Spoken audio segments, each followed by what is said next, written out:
Control number 39940, please introduce yourself.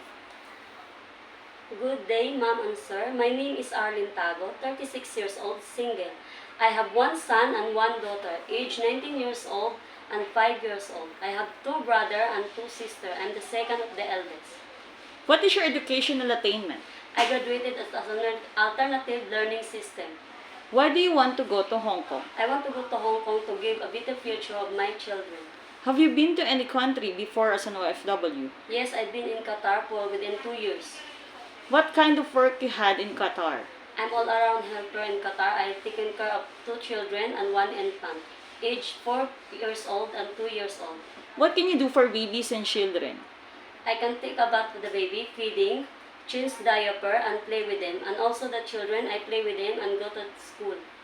Do you have experience in taking care of an old person? No, I don't have, but if given a chance, I will do my best to take care of them in the future.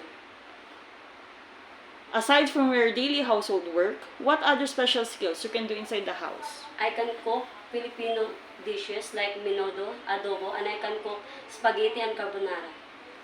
Describe yourself as an housemaid.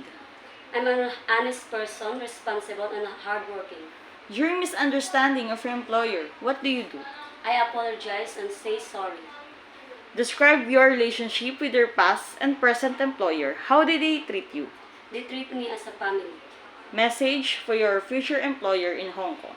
If you choose me as a domestic helper, I will do my best and I will finish my contract within 2 years.